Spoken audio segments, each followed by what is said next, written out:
That's the problem of many Filipino today. Hindi na sila naniniwala. At dahil hindi na sila naniniwala, wala nang nagsasalita sa buhay nila. Kung ano maisip nila, yun na lang kanilang ginagawa. But gusto kong magpa-testify sa inyo because of the goodness of the Lord. Ako po ay si Mr. Joel Jacinto. Regular po ako sa St. Luke. Kasi po ang asawa ko ay Vice President ng isang malaking kumpanya. Kumikita po siya ng ₱250,000 na siyang buwan. So, every year, nagpupunta po kami doon. Nagsimula po akong gumamit ng synthetic drugs dahil sa import-export po sa business, napakataas po ang stress.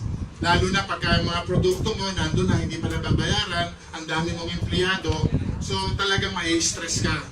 So, nagkaroon ako ng sakit sa puso, tumataas ang aking blood pressure, nag-take po ako ng losartan at the time. Pero sa pagtitake ko ng losartan, naging valsartan, hanggang sa hindi ko na matandaan ang ibang mga pangalan kung ano ibigay sa akin, iniinom ko kasi naniniwala ako sa kanila. Pero pagkalipas po ng ilang mga panahon, pagkatapos ko ng St. Luke, lumipat po naman ako ng Asian. Diyan lang naman po ang hospital namin ng aking may bahay. Pero February this year, na-shock po yung misis ko sa kinaupuan niya dahil hindi po niya mapaniwalaan yung mister niya na laging nagpupunta sa hospital at napakaingat sa mga sinasabi ng doktor. Ito po yung sinabi ng doktor. Sabi niya, Mr. Jacinto, kinakailangan ka ng magpakabit ng pistola. Sabi ng misis ko, bakit? Kasi ang resulta ng iyong x-ray o yung resulta ng yung pagkuha-kuha ng mga dugo, ano tawag doon? Lahat ng mga emo ay lumalabas na mataas ang iyong kreya, ganito, at ang iyong kidney function ay nasa 12%. So, syempre, ano ang implikasyon yun, Dok? Sabi niya, kung hindi ka magpapadialysis o magpapakidney transplant, binibigyan kita ng 3 buwan para ang katawan mo ay ihanda dahil malalason yan at unti-unti ka ng mamamaalam. So, yung misis ko, hindi po siya makatayo. Sabi niya, huwag mong paniwalaan na sinasabi niya, lilipat ulit tayo sa pangalawa. Hanggang sa maka-4 na doktor po kami, ang panghuling doktor ko po ay dyan na po sa kidney. Dahil madalas din po yung nanay ko dyan, kasi po ang nanay ko naman, 2013, nagpa-kidney transplant po siya. At nang siya po yung magpa-kidney transplant, gumastos kami ng 1.5 million, pero hindi po natapos dun yun. Gumagastos na po kami ng 30,000 monthly sa kaniyang gamot. At ang kaniyang pakikihalubilo sa mga tao ay restricted. Hindi siya pwede ng katulad na nakatulad ko nito. So, akala namin ay tapos na yung sakit, pero hindi po. Hindi po pwedeng itigil ang gamot, 30,000 a month. So sabi ko, katatapos lang niya, and then ako na ang kasunod. So siyempre, medyo nalungkot ako ng bahagya at ang asawa ko ay takot na takot. Pumunta po kami sa church. So, nag-pray kami sa church and then sabi ko dun sa mga tao, just pray for me, and then pinag-pray ako. So, nakaranas ako ng encouragement, and then pag-uwi ko, dala ko yung sasakyan, sumabi yung isang sister namin sa church. Sabi niya sa akin, kung gusto ko i-take ang produkto, walang mawawala. Sabi ko, syempre, hopeless ka, kahit anong pwede mo subukan. So, sabi ko sa kanya, dalan mo ako sa bahay at mag-try ako. So, nag-try ako, okay lang siya. Tapos sabi niya sa akin, tawagan mo yung nagsalita kanina at yung iba pa, yung mga tumayo. Pinuntahan ko sila dito. Kasi pagkagaling ko ng kidney center, dapat kakabitan na ako ng pistola kasi nakikipaglaban yung misis ko eh. Sabi niya, sige, mag-take ka niyan, pero kailangan kabitan ka. Sabi ko, alam ko yung mangyayari sa akin pagka kumabit ako dyan.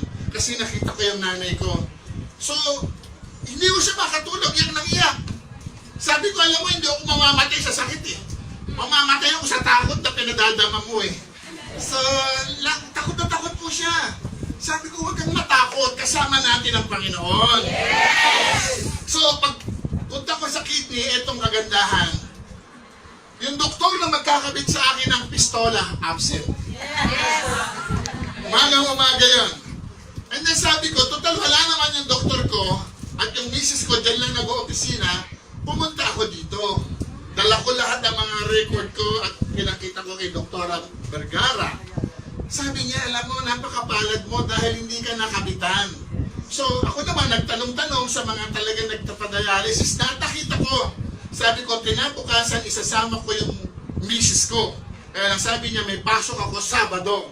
Kaya pagkasama ko ng Sabado, nakinig siya dyan, mas nakita niya, mas malalala. Sabi niya sa akin, hindi ba binabayaran ng mga tao yan? Sabi ko, kung babayaran nila, umuubos ang pambayad nila. Kung gusto mo ka ako, kausapin mo yung mga iyan isa-isa para personal na makita mo kung ano talaga nagawa. So, naniwala siya kasi very skeptics po siya, kaya nga po sabi na sa akin, huwag kang matakot. Sabi niya, kahit nung ubos pa yung kabuhayan natin, basta gumaling ka lang. Sabi ko, walang mauubos, madadagdagan pa yan. So, sabi niya, sige, ganito na lang gawin natin. Kumuha ka na. So, kumuha po ako. Mag-package ako dyan. Unang inom ko niyan, sabi ko, bakit pa konti-konti lang? Ginawa ko isang baso kaagad. So, sa loob ng isang baso, naramdaman ko yung pagkapagod kasi matapagurin po ako eh. Yung bahay namin mataas, pag dalawang palapag pala, medyo hingal ka na. Pag inom ko niyan, sabi ko, ba nakakadama ako ng ginhawa? Pangalawa, yung pagkatulog sa gabi, hirap ako matulog. So, nang mag-take ako niyan, gumaganda yung aking tulog. So, sabi ko, maganda. Kaya ang ginawa ko, mula sa isang baso, ginawa ko na siyang isang bote isang araw. So, isang bote ko na siya kinitake araw-araw. And then, lagi ako nagpapunta sa doktor. Itong huli kong punta sa doktor, nagulat yung doktor ko. Kasi sabi niya nung una, sabi niya, nasa na yung pistola mo? Dapat nakapistola ka na. Tapos, ginalang niya yung pa ako. Sabi niya, ba't hindi ka namamanas? Ano ba nangyari sa'yo? Tapos sabi niya, ang result ng iyong laboratorio, dating 12% ng kidney mo, bakit naging 18%? So sabi niya, ano nangyari? Nag-i-improve ka. Sabi niya, sige, kung ano man ang mga tinitake mo, ituloy mo lang. Sabi ko, Dok, nagtitake po ako ng Intre. Alam niya, sabi niya sa akin, alam mo kasing mga doktor kami, hindi namin niya napag-aralan. At dahil hindi namin yan napag-aralan, hindi ko masasabi na bawal sa'yo. Dahil nakabuti sa'yo, ituloy mo. Kaya sabi ko sa asawa ko, tingnan mo ka ako. Kung paano si David gumamit ng tirador para pabagsakin si Goliath, si Moises gumamit ng tungkod para hatiin yung dagat na pula. Ang Diyos ginamit ito. Unexplainable po ito eh. Unexplainable. Pag sinabing explainable, it's a totally, alam nyo, kahit ako, hindi ko rin alam ano bang meron sa loob nito eh. Kasi kung tutuusin po, bakit nakakatulong? At saka, sabi ko, ngayon po, tapos na yung aking 3 buwan. Kasi tinaningan po ako noong February, March, April. Tapos na siya. Meron na ako 1 buwan na bonus. 1 buwan na yung bonus ko. At saka hindi lamang yun. Ang sabi ng doktor, kailangan kong pababain ang aking timbang. Kasi dati po ang waistline ko, 44. Ngayon, 38 na laan. At dati, hindi na kami nag-meet ng misis ko. Ngayon ba, parang bumalik ang kabataan. Sabi ko, Lord, talagang happy ako sa'yo. Kasi, grabe eh. Sabi ko, Lord, ano nangyari? Yung alam niyo yung dugo mo, nabuhay. Saka talagang alam niyo, sabi ko nga sa mga friend ko, pag kinukwento ko yan, sabi ko, hindi ko kayo bebentahan, ganito na lang gawin natin. Ako magkukwento, sa iba kayo bumili. Kasi baka sabihin nyo, nininegosyo ko kayo eh. Ang gusto ko lang, isipin nyo, kung puputulan ka ng paa, ano ba naman yung 60,000? Yung nanay ko nga, himutok eh, hinayang na hinayang, kasi gumastos na po kami ng 1.5 million. Tapos 30,000 for 2013, 14, 16. Isipin niyo po yung 30,000 naman. 4 years na. Ngayon, nag-i-extend pa rin ng life through drugs. Hindi na lang siya pwede uminom yan kasi hindi na pwede. Pero sa akin, sabi ko, salamat sa Diyos, nakita ko ang kalooban niya na ang sakit ay hindi kalooban ng Diyos. Because God is good. God is good not from 1 time, from 2 times, but God is good all the time. So pag sinabi mo, hindi siya mabuti, mabuti siya sa lahat ng panahon. At ang sakit ay hindi mabuti sa tao. Kasi bukod sa pahihirapan na niya ang kamag-anak mo, mahal mo sa buhay, pahirapan pa niya ang bulsa mo. Ang tiyuhin ko namatay sa UST, gumawa po kami ng waiver, namatay po siya, naubos pa yung 7 milyon. Hindi na naibalik. Sabi niya sa akin, Joel, kausapin mo mga pinsan mo, dahil hindi na masakit ang katawan ko, masakit na ang bulsa ko. Kasi ang bakit, una, pangalawa, pangatlo, dati check up lang, pumalat na. Hindi na nakalabas ng hospital. So sabi ko, bakit ganito? Kaya lang sabi ng doktor sa akin, Mr. Jacinto, kailangan mo ng opera. Sabi ko, pera? Sabi ko, bakit gano'n? Pera? Bakit maganda siguro English na lang natin, surgery. Kasi pag opera, masyadong obvious eh. Sabi ko, doktor, sige, magpapa-opera po ako. Ano assurance ko? Meron po bang cure? O remedy lang? Alam niyo, sabi ng doktor, walang cure. It's hopeless. Walang cure.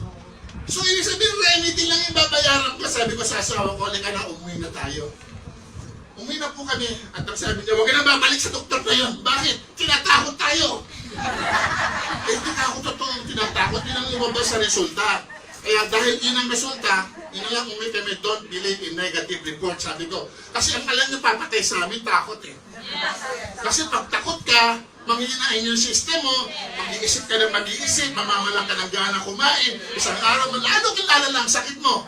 Kaya ang ginawa ko na laang, sabi ko, Panginoon, bigyan mo ako ng tamang pananaw. Una, ang ginagawa ko, tumupunta ako dito.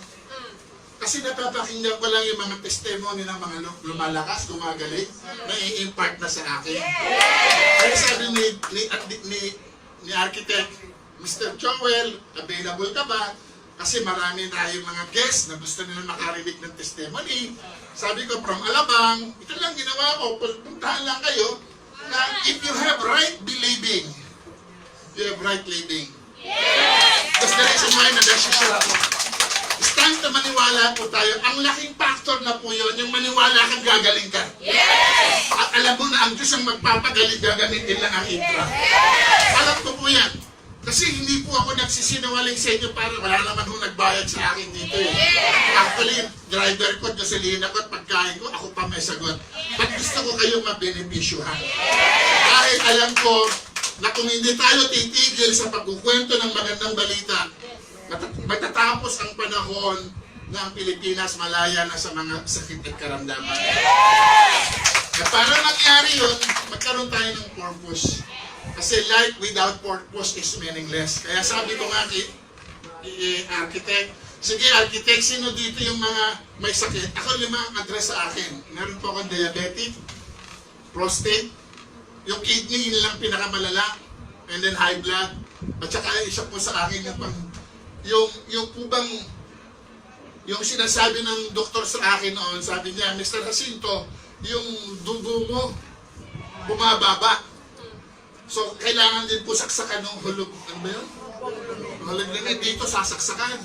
Eh sabi ko, kung ako magsasalita, tapos lagi ako may saksak, meron akong dextrose, sabi ko sa asawa ko, parang hindi maganda. Kaya sabi niya, o sige, anong kailangan? Sabi ko, suportahan mo na lang ako. Actually po, katabi kausap ko siya, eto ang sumuporta. Kasabi niya sa aeroplano, nagpa-kidney transplant. Sabi niya dito, 64 years old ang lalaki. Sabi niya doon sa lalaki, ano po ang mapapayo niyo doon sa mga nagpa-kidney transplant? Kasi nag-herbal siya, nainip lang siya.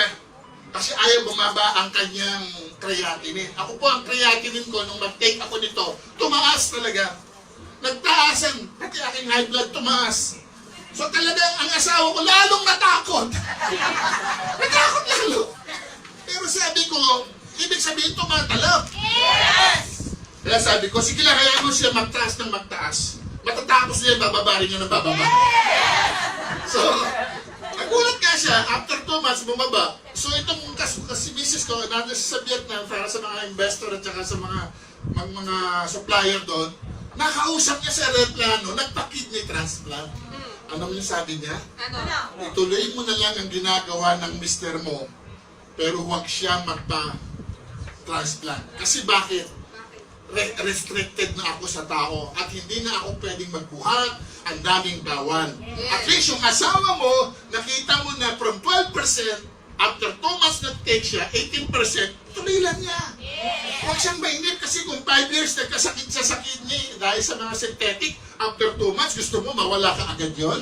Kasi tayo minsan sa sobrang frustrated natin gusto natin madalian ng lahat. Hindi ganon. Healing is a process. Lalo na yung mga isipan natin na kung ano-ano mga skeptic. Gagaling kaya ako dyan, napakamahal niyan, ganito yan. Lalo kang hindi gagaling Kasi kung ang sarili mo, kalaban mo, sino tutulong sa'yo? So kaya mula sa pag-alis nyo rito, usipin nyo palagi, hindi kayo pumunta rito para makarinig lang ng produkto. Kalooban ng Diyos na gumaling kayo lahat. At kung naniniwala kayo na ang Diyos ang nagpapagaling noon, magpapagaling ngayon, magpapagaling pa rin siya. Dahil ang sakit, hindi niya kalooban. God bless you all.